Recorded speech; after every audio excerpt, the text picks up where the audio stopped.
Welcome to the deep dive.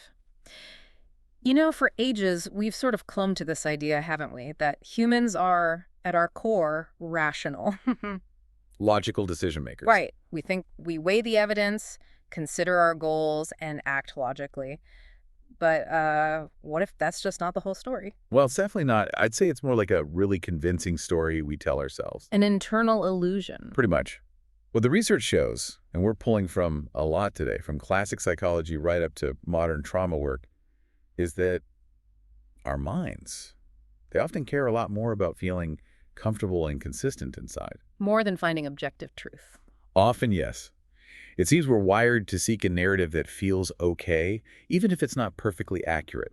We're, you could say, fundamentally non-rational creatures seeking comfort. Okay, so that's our mission for this deep dive then, Yeah. to really unpack this non-rational self. Exactly. We're looking at the hidden architecture, mind and body, that pulls the strings behind the scenes. We'll start with cognitive dissonance, how we build these mental defenses. Then shift to our biology, how things like polyvagal theory explain our basic need for connection. And wrap up with what real active love and meaningful change actually demand from us. Yeah, and we've got quite the reading list: Festinger, Skinner, Brene Brown, attachment researchers, the whole gamut. The goal is to give you a kind of shortcut, right, to understand these powerful forces shaping your life, often without you even realizing it.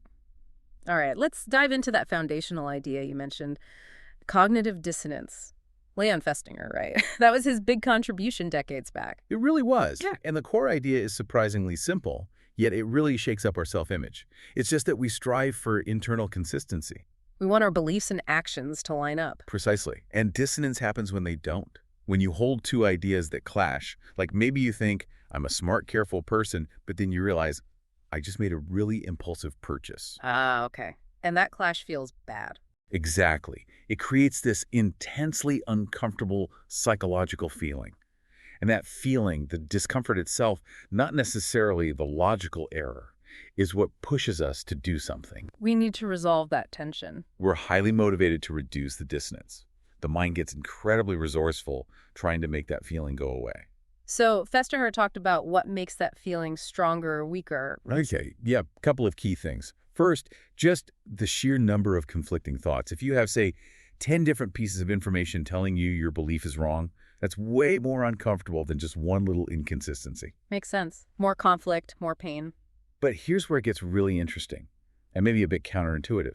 It's about external pressure, like rewards or punishments. Okay, how does that play in? Well, if the pressure to do something that conflicts with your beliefs is really high, imagine someone offers you $1 million to tell a lie, or threatens you severely if you don't comply. The actual dissonance you feel is lower. Wait, lower. Why would more pressure mean less internal conflict? Because you can easily blame the external factor. You tell yourself, yeah, I lied, but who wouldn't for $1 million? Or, I had to comply, look what they threatened me with. Ah, so the external reason justifies the action, and your core self-image, I'm generally honest, stays sort of intact. Exactly, the conflict gets resolved externally. But flip that scenario. What if the external pressure is really mild? Like someone offers you just $5 to lie, or maybe just some gentle social nudging. Perfect example. Now, the dissonance is huge. Why?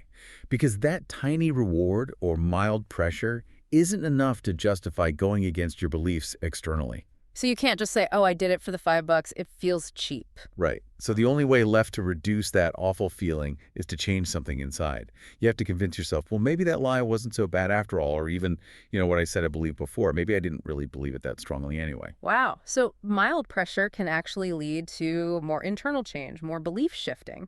It absolutely can. This is powerful stuff. It helps explain why sometimes, after going through something difficult but maybe not forced, like a tough initiation, or making a small commitment that leads to bigger ones, people become incredibly committed. Because they have to justify the effort they put in. Precisely. They have to believe deeply in the cause or the group to make sense of their own actions. It's commitment bias, fueled by the need to crush that dissonance. And this whole justification process really kicks into high gear right after we make a choice, doesn't it? Especially a final one. Oh, absolutely. The moment a decision feels locked in, the brain immediately starts working to prove it was the right call. It's like a defense mechanism kicking in. So what are the tricks the mind uses? How does it, rewrite things. Well, the main one is messing with how you see the alternatives. You start really focusing on all the great things about the option you picked. And the one you didn't pick. Suddenly, its flaws seem much bigger, and its good points, not so impressive after all. You actively minimize the benefits of what you rejected and puff up the positives of your choice. So if I debated between two jobs and finally picked Job A, I'd immediately start thinking Joe B's commute was unbearable, even if I thought it was manageable yesterday. That's exactly the kind of thing. The mind actively downgrades the rejected option to make the chosen one look better by comparison. Festinger had that classic study with car buyers. Right, tell us about that. Once people bought a car, signed the papers, drove it off the lot, that commitment was made, they showed a really strong bias. They would suddenly become very interested in reading advertisements. For the car they just bought. Exactly, to reinforce how great their choice was. But here's the kicker. They actively avoided reading ads for the competing models they considered. They didn't want to risk seeing something good about the car they rejected. Precisely. They were curating their information flow to avoid stirring up that uncomfortable dissonance again. It's like a self-imposed information diet for psychological comfort. Wow. Okay, what else does the mind do? Another tactic is to try and establish cognitive overlap. If the two choices felt really different, really distinct, the potential for regret, for dissonance, is higher. So the mind tries to make them seem more similar after the fact. Kind of, yeah. It looks for common ground. Well, they weren't that different in the end. If you can convince yourself the alternatives weren't miles apart, then the trade-off you made doesn't feel quite so significant or painful. It shrinks the perceived gap between chosen and rejected. Exactly. And what's the immediate psychological result of all this mental maneuvering? You feel more confident about your choice. Bingo. There are studies showing that people's certainty levels measurably jump right after they make a definitive decision. It's not always because they got new confirming evidence. It's because the dissonance reduction worked. They successfully shut down the internal debate. It certainly looks that way. That boost in confidence is often the feeling of the mind having successfully defended the choice and restored internal consistency. Which, of course, leads us right into cognitive biases. These aren't just random errors. They're like the tool's dissonance reduction uses. You could definitely see them as self-defense strategies for the psyche. And the king of them all is probably confirmation bias. Why is that one so sneaky and damaging? Because it basically sets up a default narrative in your head. Yeah. You form a theory about a person, an investment, whatever. And because the mind craves consistency. It starts looking for evidence that fits the theory. Exactly. We don't search objectively. We search for confirming evidence. We filter out or downplay anything that contradicts our initial story. And the danger there is huge, right? You end up making the same mistakes over and over because you literally block out the information that would show you you're wrong. You create an echo chamber in your own head. You never encounter the dissonant feedback that would force you to rethink. You just keep feeling like you're right. Which feels good, Yeah. Psychologically. Consistent. Very consistent. But terrible for learning or making better choices. So for you listening, if you want to fight this, you need to spot the warning signs. Like what? Feeling instantly sure about something complex. That's a big one. Quick certainty. Or getting really defensive if someone challenges one of your core assumptions. That defensiveness is often a sign that dissonance is being triggered. Okay, so spotting it is step one. But the sources mention some actual countermeasures, ways to force objectivity back in. Yeah, which is crucial. Just knowing about the bias isn't enough. One really powerful technique is called a premortem. Premortem, like before it dies. Kind of. You imagine that the decision you're about to make, or just made, has already happened and it failed spectacularly. Let's say a year down the line, it's a total disaster. Okay, a bit grim. But useful. Then you brainstorm all the reasons why it failed, what went wrong. This forces you, or your team, to actively search for flaws and potential pitfalls before you get locked into defending the decision. You're basically giving yourself permission to find the disconfirming evidence you'd normally avoid. Exactly. It short-circuits the confirmation bias by making the failure the starting point for analysis, not justification. That's cover. What else? Another key tool is setting pre-commitment criteria.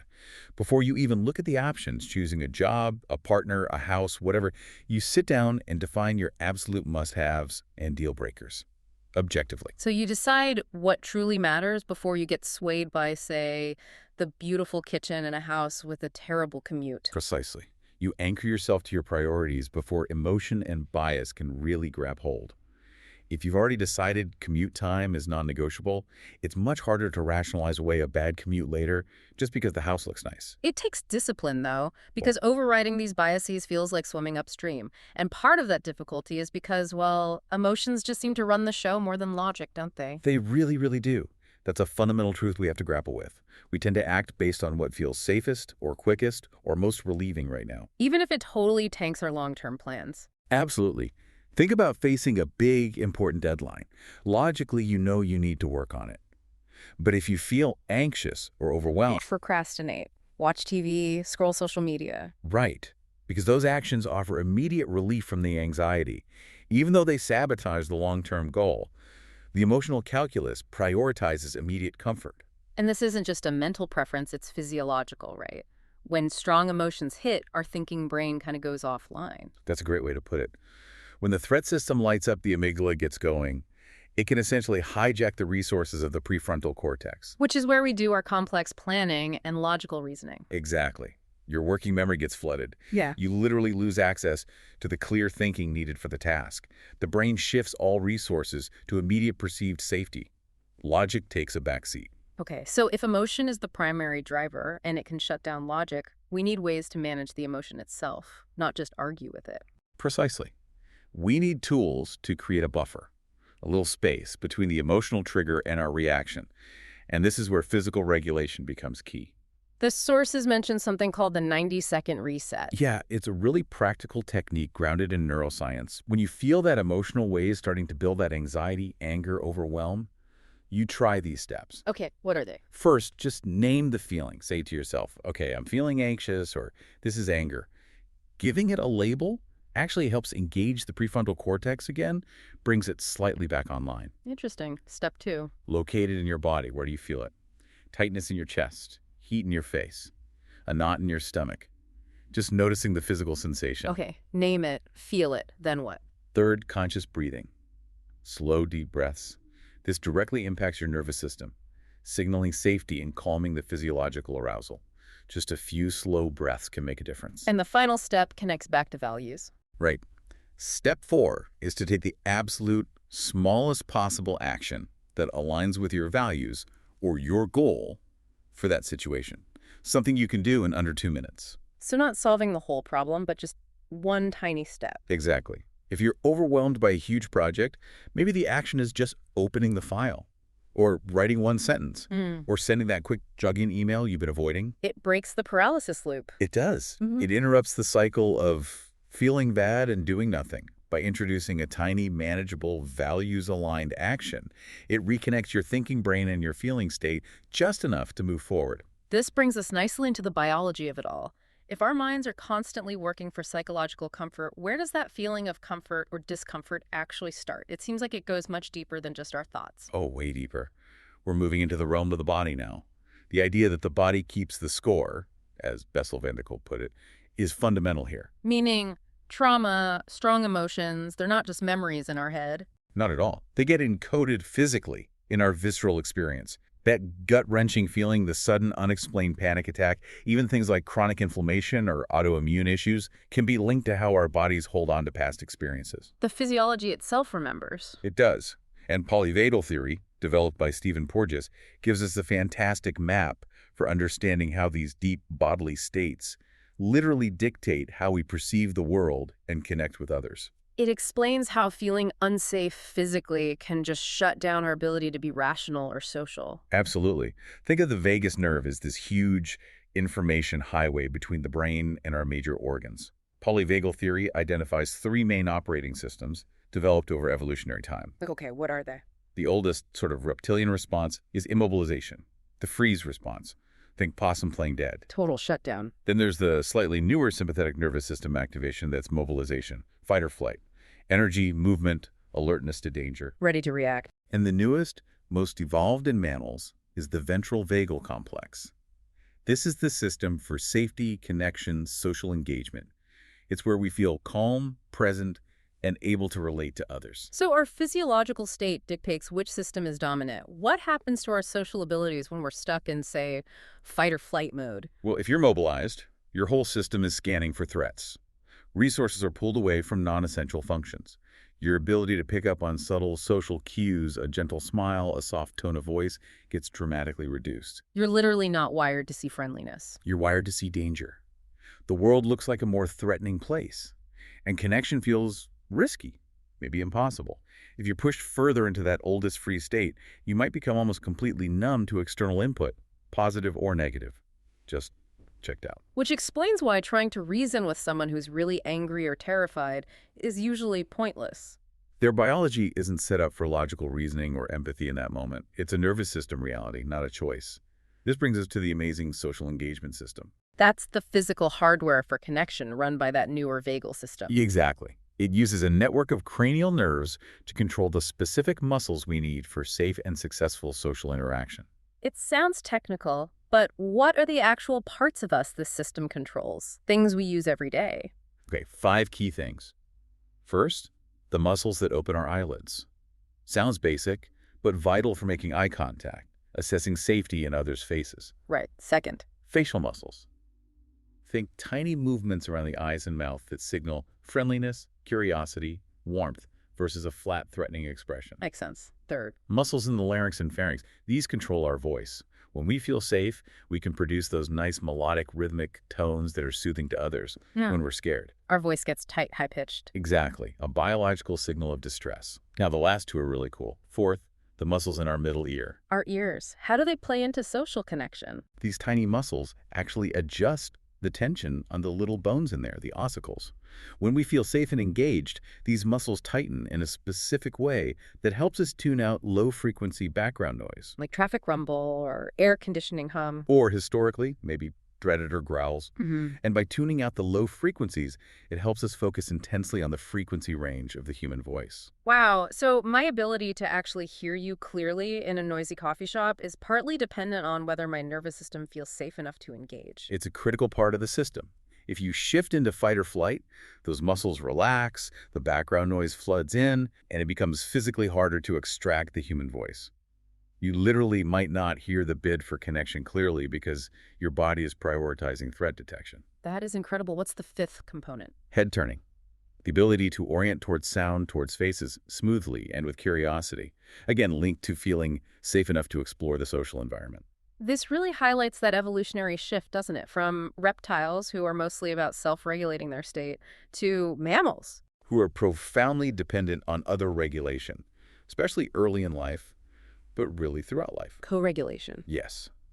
A baby needs a calm caregiver to help regulate its temperature, its hunger, its fear. That need for connection for our nervous systems to sync up with safe others never fully goes away. We're constantly subtly reading cues from people around us to gauge our own safety. We're fundamentally wired for connection, but that wiring is constantly interacting with our threat detection system. It's a delicate balance. And then you layer social dynamics on top of this biology. Going back to cognitive dissonance, social groups play a huge role here. How so? By adding more potential conflict. Both by adding conflicts and by offering a way to resolve them. Think about a group with a very strong shared belief. If undeniable evidence comes along, that contradicts that belief. That creates massive dissonance for everyone in the group. Huge. And what's often easier than changing the core belief, which could fracture the group and your identity within it. Find support from others in the group to dismiss the evidence. Exactly. Or even better, try to convince more people to join the belief. Seeking social support becomes a primary way to reduce dissonance. Like that famous study of the doomsday cult, when the predicted flood didn't happen. Right. Instead of disbanding, they became more fervent recruiters. Why? Because converting others provided social proof, validation that their original belief must have been right somehow, despite the evidence. It eased their collective cognitive dissonance. The pressure to conform, just to avoid that discomfort of standing alone against the group, must be immense. It is. Solomon Ash's experiments showed this dramatically. That's the one with the lines on the cards. Yeah. A simple visual task. Which line matches the sample? Easy stuff. But they put one real participant in a room full of actors who were instructed to give the same, obviously wrong answer. And what happened to the real participant? The results were mind-blowing. As the number of actors giving the wrong answer increased, conformity shot up.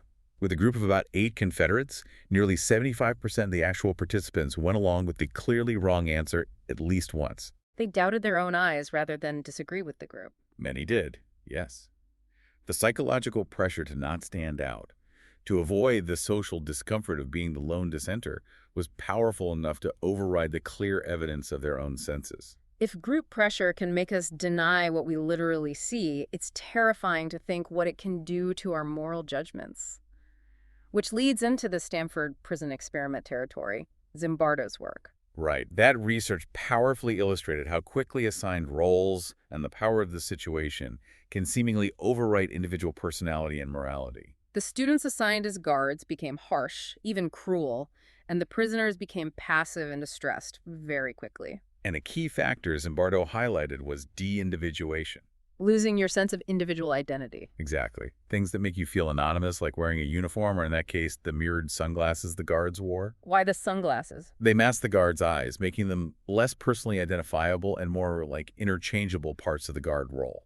This anonymity reduced feelings of personal responsibility for their actions. It makes it easier to act in ways you normally wouldn't if you feel less like yourself and more like a guard. Yes, especially when the role itself seems to implicitly or explicitly permit aggression.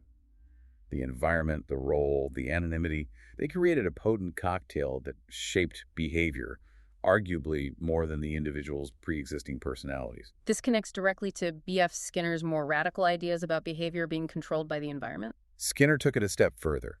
He argued that the whole idea of an autonomous man, this inner self making free choices based on internal values, was fundamentally flawed. So where does responsibility lie then? For Skinner, it shifts almost entirely to the environment, the contingencies of reinforcement. Meaning the rewards and punishments that follow behavior? Precisely.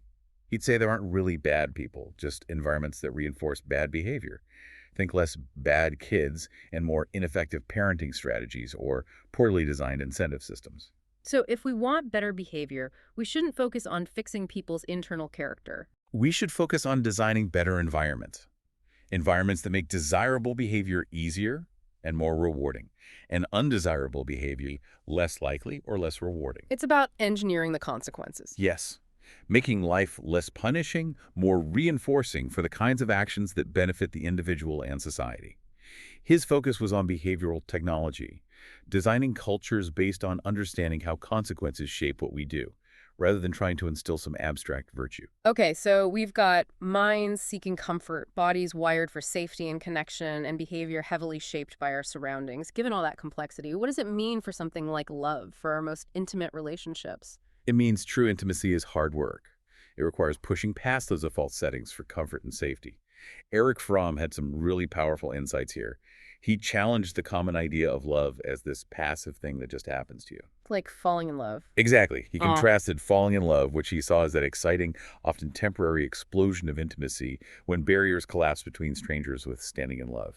Standing in love, what's the difference? Standing in love, for Fromm, is the real deal. It's an active state. It requires constant inner work, alertness, discipline. He called love an art, something you practice and cultivate, not just a feeling you have. So it requires effort, inner productivity. That's his term, yes. Interactivity or productivity. It means actively using your own powers, being engaged with yourself and the world, not being, as he put it, half asleep when awake. Inner laziness is the enemy of love. In his view, yes. To truly love, to be productive in that sphere, you need to be productive and engaged in other areas of your life too. It's about bringing your whole active self to the relationship, capable of giving from a place of inner richness, not just seeking to fill a void. That connects to his distinction between different kinds of love, like erotic versus motherly love. Right, that's a fascinating contrast. Erotic love often is about the desire for fusion, for two separate people to become one. But motherly love, in its ideal form, Is almost the opposite journey. It starts with two who are one mother and infant, and its ultimate goal is separation. Mature motherly love, Fromm argued, isn't just about caring for the child. It's about actively wanting and supporting the child's eventual independence. even though that separation might be painful for the mother. Exactly. It requires profound unselfishness, finding joy in the giving of freedom, rather than taking comfort from the child's continued dependence. It's a model for mature love in general, supporting the other's growth, even if it means creating distance. That's a high bar. And even when relationships strive for that active, supportive love, conflict still happens, right? Absolutely unavoidable. Attachment research, like at the work from Gottman's lab, is very clear on this. All couples fight, even the really happy, secure ones. So fighting isn't necessarily a sign the relationship is doomed. Not at all. It can actually be an opportunity to understand each other better and deepen the connection if it's handled constructively. It's the how you fight that matters. Immensely. Satisfaction in relationships isn't predicted by the frequency of conflict, but by the way couples navigate disagreements. There are some really toxic patterns to watch out for. Like what? What does the research flag as dangerous? A major one is harsh startup. Starting a difficult conversation with blame, criticism, contempt, or sarcasm right out of the gate. Setting a negative tone immediately. Yes. If the first few minutes are harsh, the research shows the conversation is highly likely to end badly. This often triggers what's called flooding. Flooding. We hear that term a lot. What is it exactly? It's when one partner becomes completely overwhelmed, physiologically and emotionally, by the negativity coming from the other, the criticism, the contempt, the defensiveness. It's not just feeling upset. It's a physical takeover. Yes, their heart rate shoots up, Yeah. often over 100 beats per minute. Stress hormones flood their system. Their ability to think clearly and process information just shuts down. They're in survival mode. And when someone is flooded, what do they typically do? They engage in self-protection. That usually means intense defensiveness, maybe stonewalling, just completely shutting down and withdrawing, or sometimes escalating the attack with their own criticism. It creates a vicious cycle. And this shutting down, especially the emotional withdrawal, can sometimes be a pattern, right? Linked to attachment styles. Definitely. Attachment theory talks about deactivating strategies, which are common for people with a more avoidant attachment pattern. Avoidant meaning they're uncomfortable with too much closeness. Generally, yes. Their core fear often relates to dependence or being engulfed by the relationship.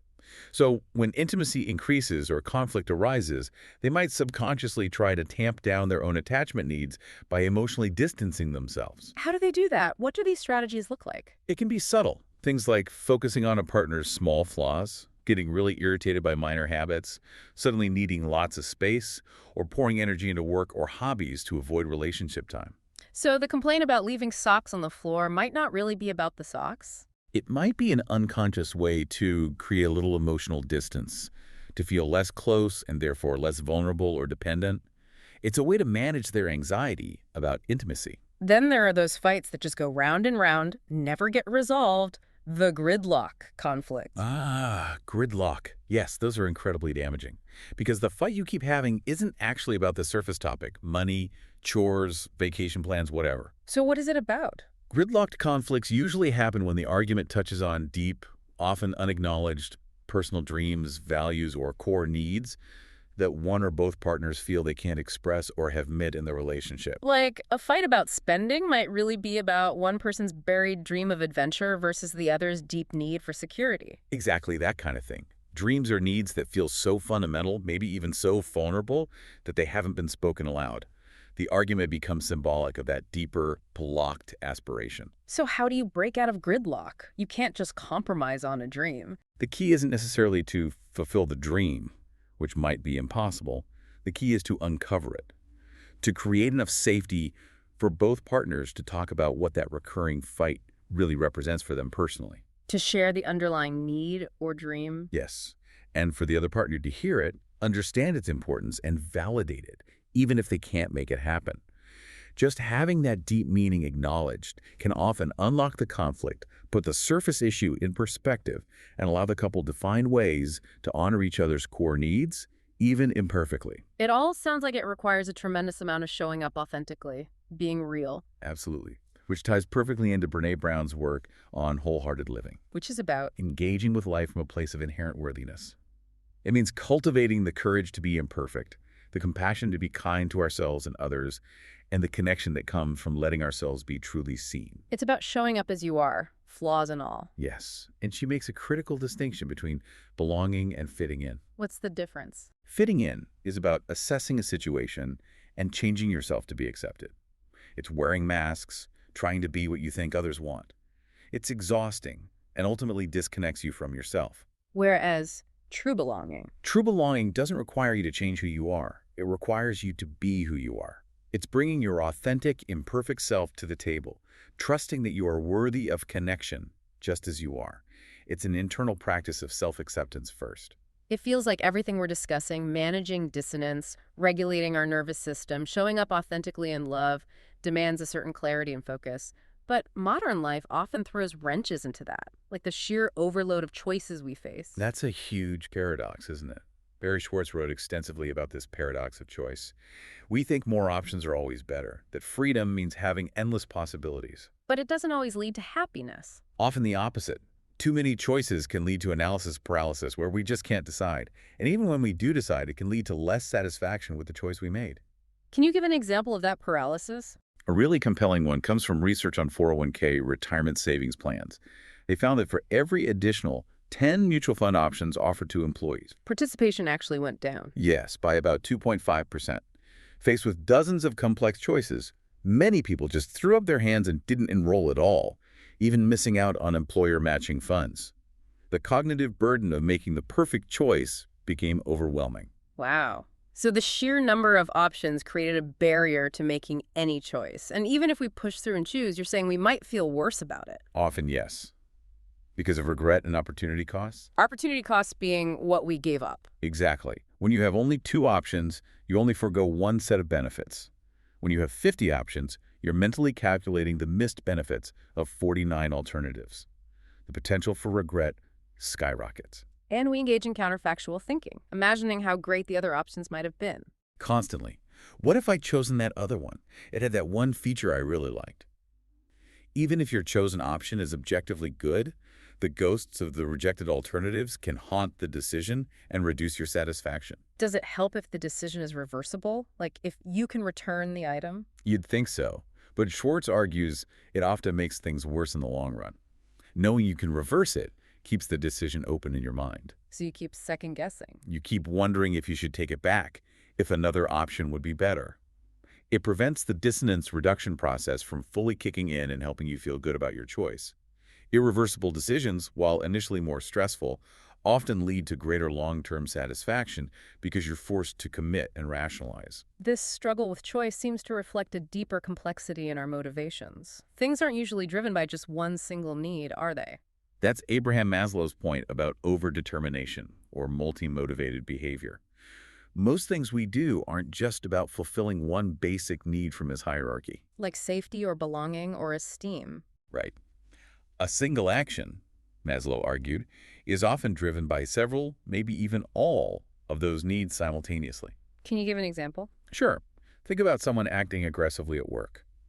On the surface, maybe it looks like a bid for status, an esteem need. Trying to dominate or look powerful? But if you dig deeper, maybe that person is also chronically sleep-deprived. Physiological need feels their job security is threatened. Safety need is trying to impress a certain clique to feel included. Love belonging need.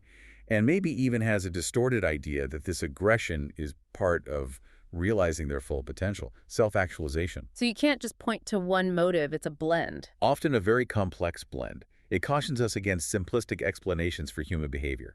This seems slightly different from Alfred Adler's focus, which was more on that core feeling of inferiority as a primary driver. Adler's perspective is also really valuable. He saw that feeling of falling short, that sense of inferiority that we all experience to some degree, as a major engine for striving. But that striving can go in 2 directions. Okay, what are they? Increased inferiority feelings can push someone towards seeking personal power, superiority over others, trying to compensate by being the best, the richest, the smartest, often at others' expense. Adler called this the useless side of life. Because it's self-focused and doesn't contribute much. Right. The healthier path, the useful side of life, also involves striving for perfection or completion, but it's coupled with what he called social interest. Meaning a genuine concern for the welfare of others, a desire to contribute to the community. The goal shifts from proving yourself better than others to improving yourself alongside others for the common good. Reducing the grip of that inferiority feeling allows social interest to develop. It's about channeling that striving energy constructively. Finally, let's circle back to the body, especially when dealing with trauma. The outline mentioned mirroring wild animals. Yes, this comes from work in somatic therapies like Peter Levine's somatic experiencing. The idea is that the really deep involuntary parts of our nervous system, sometimes called the reptilian brain, react to life threats very much like animals do. With that freeze or immobility response. Exactly. A sudden shock can cause the system to lock up, conserving energy, playing dead. Wild animals experience this too. But what's the difference in how they handle it? The key difference is that once the threat passes, wild animals typically allow their bodies to complete the physiological cycle. They shake, they tremble, they might take deep spontaneous breaths. They discharge that massive amount of survival energy that got frozen in their system. And then they just go back to normal. Pretty much. The event is over, the energy is discharged, and they return to a regulated state. Humans, however, with our complex brains, often override or inhibit these natural discharge processes, maybe out of embarrassment or fear or just not understanding what's happening. And the energy gets stuck. That's the theory. The trauma energy remains trapped in the nervous system, leading to chronic symptoms, anxiety, hypervigilance, dissociation, physical pain. The system didn't get to complete its natural response. So healing involves... It often involves what's called renegotiation. Gently, carefully, allowing the body to access and process those incomplete responses in small, manageable increments. Not reliving the whole event, but touching on the stuck energy. Exactly. It's about facilitating tiny different outcomes, maybe noticing the impulse to run that got frozen and allowing just a tiny movement in the feet, or feeling the frozen tension and allowing a small tremor. It's moving the system from that state of constriction and repetitive traumatic patterns toward expansion, fluidity, and variety. Teaching the nervous system, bit by bit, that the threat is over and movement and safety are possible again. Precisely. It's a slow, body-up process of restoring that natural adaptive capacity that got overwhelmed. Hashtag tag outro. Wow, we have covered a lot of ground today, from questioning our own rationality all the way down to the mechanics of our vagus nerve and the deep work of relationships. It really paints a picture, doesn't it? There's this constant tension. Our psychological defenses, dissonance, bias, they're working overtime to keep things feeling stable, consistent, comfortable inside our heads. Keeping the current story intact. Right. But then our biology, our deep need for connection, as seen through things like polyvagal theory and the requirements for real love, like from Standing in Love or Brown's authenticity, they demand the opposite. They demand we risk discomfort, be vulnerable, challenge our own stories. Exactly. They require us to step out of that comfortable consistency, to engage actively, both internally and with others, even when it's difficult or scary. So true growth, true connection often means choosing the path that doesn't feel easiest or most consistent in the moment. It seems that way. Whether it's consciously designing our environment, like Skinner suggested, or bravely uncovering those buried dreams in a gridlock conflict, it requires moving beyond the mind's default defenses. Which brings us to our final thought for you, our listener, something to chew on. If our brains are so incredibly good at filtering reality to avoid psychological pain, so good that they can even make us think just doing things is the same as genuine interactivity in relationships. What comfortable story, what productive fiction might you be holding on to right now about your own life, your work, your connections? And more importantly, what's one small, maybe slightly uncomfortable, but active step you could take, starting today, to begin exchanging that comfortable story for the possibility of real, vulnerable growth? That's the challenge from this deep dive. Thank you so much for joining us. We'll see you next time.